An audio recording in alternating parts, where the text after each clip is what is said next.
Welcome to Weekly True Crime News Mama, where every week we dive into the latest true crime stories, missing persons cases, and headline updates from across the country and the world. I'm your host, Patty, a working mom who breaks down the facts so you don't have to dig for them. Grab your coffee and let's get into this week's cases. First up, we have a Utah girl aged 15 who was fatally shot in the head, and her 16-year-old boyfriend now faces adult murder charges. A Utah community is in mourning this week after a 15-year-old girl, described by those who loved her as bright, kind, and full of life, was tragically killed in what authorities say was an act of domestic violence. According to investigators in Ogden, Utah, 16-year-old Hezekiah Plummer is accused of shooting his girlfriend, Chanelle Alvarez, in the head at close range while the two were inside her bedroom early Saturday morning. Reports from KSL, KUTV, and Fox 13 say the shooting happened around 3 a.m., shaking a quiet neighborhood and shattering a family's sense of safety forever. Police allege that after firing the fatal shot, Plummer fled Chanelle's home. One of her family members, startled awake by the gunfire, reportedly went to check on her and crossed paths with Plummer as he was running out of the house. Court records reveal that the teen allegedly tried to deflect suspicion, claiming there had been a, quote, robbery and mentioning someone else's name before bolting from the home with the gun still in hand. When officers later caught up with him in a nearby county, they allegedly found Plummer carrying more than $4,000 in cash and several ounces of marijuana. The firearm, however, had been discarded somewhere along the way, and police are still investigating where it ended up. Chanelle's mother told authorities that Plummer had been at their home that night, something that was not unusual. He had often stayed there before, and the family had treated him like one of their own. But this time, just 2 hours after he arrived, tragedy struck. Prosecutors have now charged the 16-year-old with first-degree murder, obstruction of justice, and theft of a firearm, and he will be tried as an adult. As word of Chanelle's death spread, heartbreak rippled through the community. A GoFundMe page created to help the family described her as having a, quote, beautiful, feisty spirit and a laugh that could light up a room. Her loved ones called her a full of dreams kind of kid and someone who could make anyone smile. The Alvarez family wrote that they believe their daughter's death is a painful reminder of how devastating domestic violence can be, especially when it happens to someone so young. Quote, no child, no family should ever have to go through this, they said in their statement. Chanelle had been an active member of the Good Shepherd Lutheran Church in Ogden, where she loved participating in youth activities and summer camps. Her pastor, Jeff Stevenson, shared with KUTV that she was, quote, an absolutely spectacular young woman, so much life, always smiling, always curious, end quote. As the community continues to process the unthinkable loss, people are coming together to remember Chanelle for who she was. A young girl with her whole future ahead of her, taken far too soon. Up next, we have an individual who was suspected in 2 murders before dying by his own hand, and now authorities believe he may have been a serial killer. This next case is one of those stories that just sticks with you. It spans over a decade, involves multiple missing women, and ends with a chilling realization that one man may have been hiding a terrifying secret life.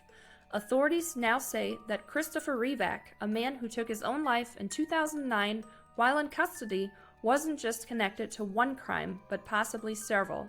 Revak had long been considered a person of interest in the 1995 disappearance of Iowa news anchor Jodi Huisentruit and in the 2007 disappearance of Missouri mother Renee Williams. But now, investigators say he was also responsible for the 2006 murder of a young Wisconsin woman named Deidre Harm. Let's go back to the timeline because this one is tangled. In July of 2009, Revak was sitting in a Missouri jail cell. Just a day earlier, he had been charged with second-degree murder in the killing of Renee Williams, a 36-year-old mother of 3 from Mansfield, Missouri.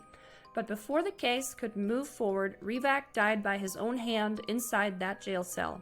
For years, his connection to other unsolved cases was only whispered about, until recently.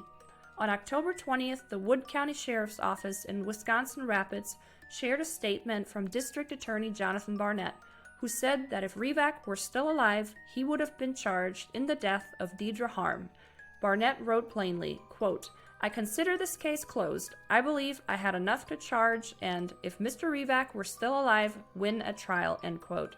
So who was Deidre?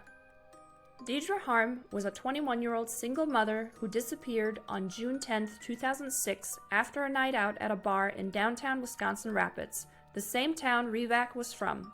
Her friends reported her missing the next day, and for months her loved ones searched, hoping for answers. Tragically, 5 months later, in November 2006, hunters came across human remains in a wooded area near the small community of Seneca, just a few miles from town. Those remains were identified as Deidre's.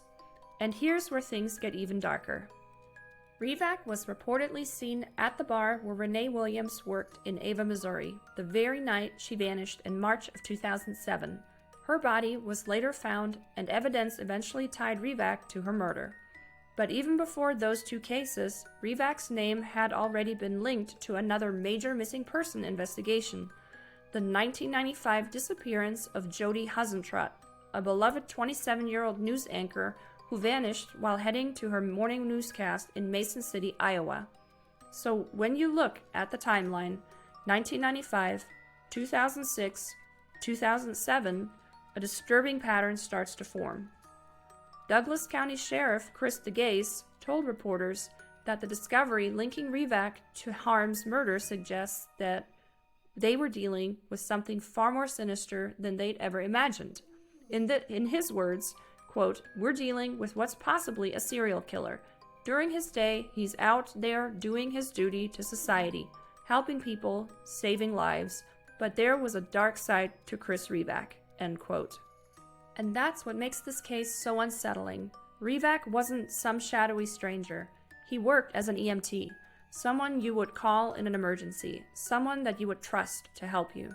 But behind that uniform, it seems, there was something else entirely, a predator hiding in plain sight. That is all we have for you on this story right now, but we will continue to monitor this story for you, and we will continue to bring you updates as we receive them. Thanks for watching Weekly True Crime News Mama, your source for weekly true crime news and updates. If you found this video helpful or interesting, please don't forget to like, subscribe, and turn on notifications so you never miss the next case update. Drop your thoughts in the comments. I love hearing your insights. Until next time, stay informed, stay aware, and stay curious.